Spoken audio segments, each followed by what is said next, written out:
Hey, welcome back to Audiolinger English, the podcast where your ears do the learning and your confidence does the growing. I'm Alex. And I'm Emma. And if you are brand new here, oh my goodness, you picked the perfect episode to start with. Today we are talking about something that every single English learner struggles with. Every single one. Everyone, no exceptions. Emma, what is it? Small talk. Small talk. Those little conversations that feel absolutely enormous when you don't know what to say. You know that feeling when you're standing in a lift, an elevator, with a stranger and it's silent and the silence is so loud it's basically screaming at you? Yes, I call that the elevator freeze. Your brain just goes blank. You're staring at the floor numbers like they're the most interesting thing you've ever seen in your life. Exactly. Or you're waiting at a bus stop or you're in a queue at the coffee shop and someone next to you clearly wants to chat and you want to chat, but nothing comes out. Nothing. Complete silence. And then the moment passes and you feel a little bit terrible about it for the rest of the day. We are going to fix that today, completely. By the end of this episode and part 2, you will have a full toolkit for small talk in English, beginner level all the way to advanced. Real situations, real phrases, real stories. And I have some stories today. Embarrassing ones, funny ones, honest ones. Of course you do.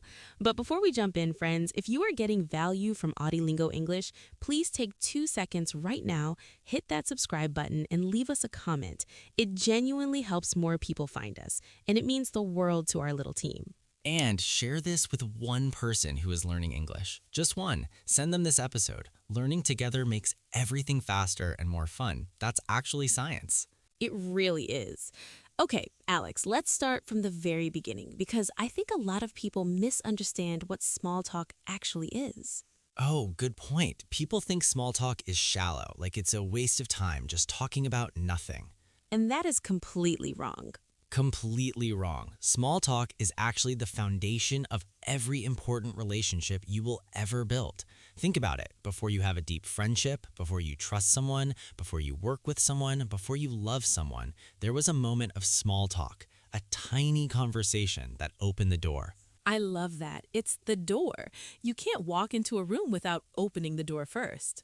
Right. So we are not learning something small today. We are learning something that changes how people see you in English, at work, with neighbors, with anyone. Beautifully said. Okay, so let's go level by level. Level 1. This is for beginners or anyone who feels nervous starting a conversation from zero. Alex, set the scene for us. Okay, you don't know the person, you are in the same space, maybe 10 seconds, maybe 2 minutes together. What do you say?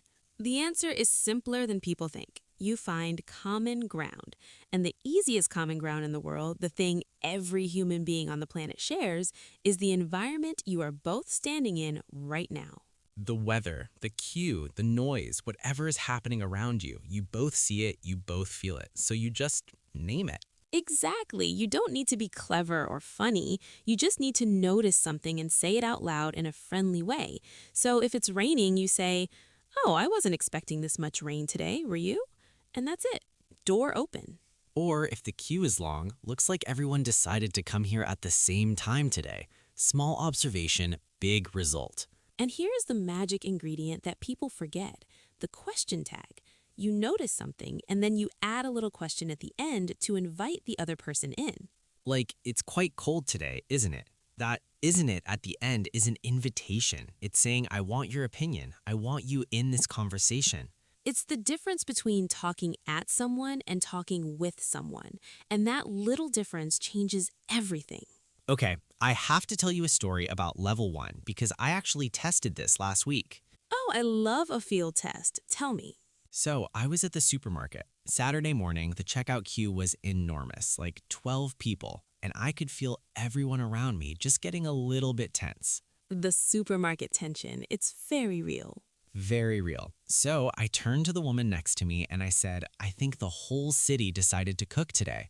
Just like that, casual, with a little smile. And what happened? She laughed immediately. She said, I know, I've been standing here for 10 minutes. And then she told me she was making her grandmother's soup recipe for the first time. And I told her about the time I tried to make bread and it came out like a brick. A brick? An actual brick. We laughed for 5 minutes, and when she got to the checkout, she turned back and said, "Good luck with the bread."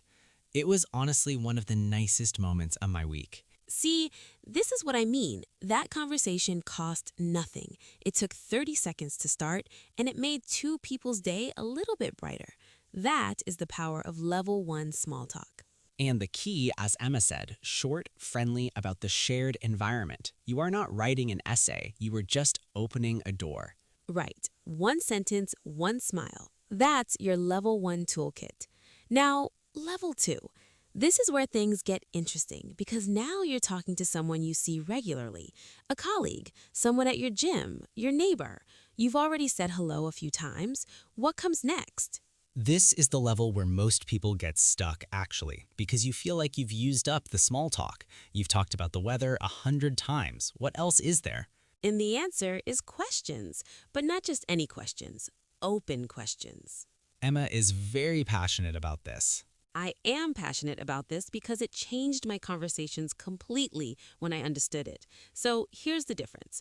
A closed question, did you have a good weekend? The person says yes or no, or it was fine. And then nothing, silence. Silence, the dreaded silence. But an open question, what did you get up to this weekend? Now the person has to tell you something. They have to share a piece of their life with you, and people love to share. They just need the invitation. So, open questions start with what, how, where, who, why. Those 5 words are basically your level 2 superpower. They are.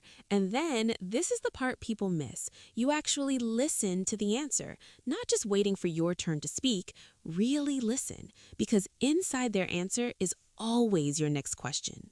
Ooh, that's good. Say more about that. Okay, so if someone says, I went to a food market on Saturday, inside that answer are 3 potential questions hiding. Which market? What did you try? Do you go often?